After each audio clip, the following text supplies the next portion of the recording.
Bienvenidos a y a Sin Filtro. Hoy vamos a tocar uno de los temas más explosivos de América Latina. Un tema que genera discusiones encendidas en redes sociales, en la política y hasta en las familias. La pregunta es simple, pero la respuesta es incómoda.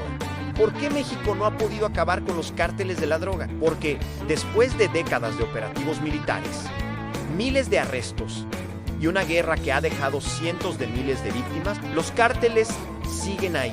Y cada vez más personas dicen algo que suena provocador en sí el presidente de El Salvador, Nayib Bukele, gobernar a México. Los cárteles desaparecerían. Pero, ¿de verdad es tan simple? Hoy en IEI Sin Filtro vamos a analizar 3 preguntas que nadie quiere responder sin rodeos. ¿Es México el único país con cárteles de la droga? ¿Por qué México no ha logrado eliminarlos? Y la más polémica de todas, ¿podría Bukele acabar con ellos? Prepárate, porque este análisis viene sin filtro. Cuando se habla de narcotráfico, muchas personas piensan inmediatamente en México. Pero el crimen organizado es un fenómeno global. Colombia tuvo uno de los carteles más poderosos de la historia bajo el liderazgo de Pablo Escobar. Italia tiene mafias históricas como la Cosa Nostra que durante décadas infiltraron al Estado. Japón tiene organizaciones criminales muy estructuradas como la Yakuza, y en Brasil existen facciones violentas como el Primeiro Comando da Capital. Entonces, ¿por qué México aparece constantemente en las noticias? Porque los cárteles mexicanos controlan gran parte del tráfico de drogas hacia Estados Unidos. El mayo era el mercado de consumo del planeta. Organizaciones como el Cártel de Sinaloa o el Cártel Jalisco Nueva Generación operan en decenas de países. No son simples bandas criminales, son estructuras internacionales multimillonarias, y eso cambia completamente el juego. La pregunta incómoda es esta: si el Estado mexicano tiene ejército, policía, inteligencia y cooperación internacional, ¿por qué los cárteles siguen existiendo? La respuesta no es simple, pero hay 5 factores clave. El negocio es gigantesco.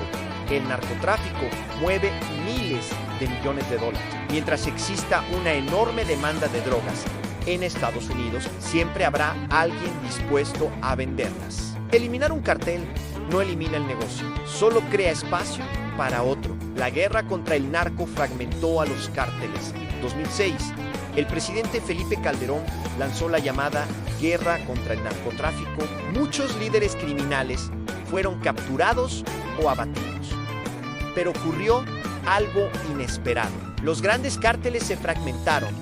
En lugar de unos pocos grupos grandes, aparecieron decenas de organizaciones más pequeñas y violentas. La corrupción, el dinero del narcotráfico, tiene un poder enorme. Puede infiltrarse en instituciones, policías locales y gobiernos regionales.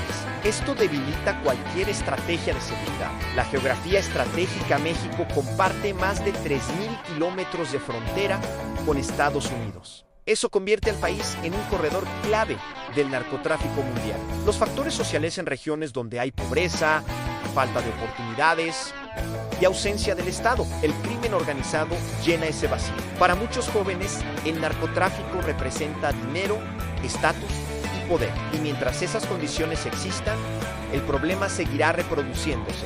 Aquí llega la pregunta que divide opiniones. El presidente Nayib Bukele ha aplicado una política extremadamente dura contra las pandillas en El Salvador. Miles de miembros de grupos criminales fueron arrestados. Las cárceles se llenaron y la tasa de homicidios cayó a niveles históricos. Por eso muchos dicen, si Bukele gobernara México, los cárteles desaparecerían. Pero hay una diferencia clara.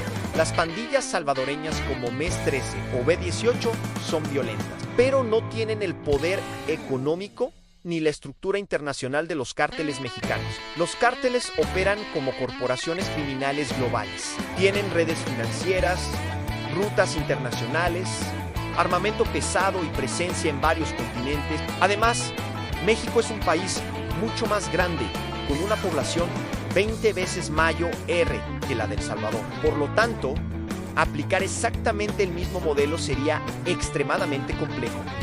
Entonces, volvemos a la gran pregunta. ¿Se pueden eliminar los cárteles en México? Tal vez sí, pero no sería rápido, ni sencillo.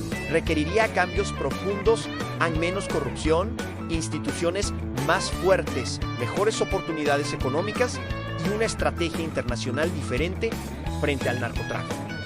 Porque mientras exista un mercado gigantesco de drogas, siempre habrá alguien dispuesto a controlarlo. Ahora te pregunto a ti, si Nayib Bukele fuera presidente de México, ¿crees que podría acabar con los cárteles? ¿O el problema es mucho más grande de lo que parece? Déjame tu opinión en los comentarios. Esto fue IA Sin Filtro. Recuerda suscribirte al canal, darle like y compartir.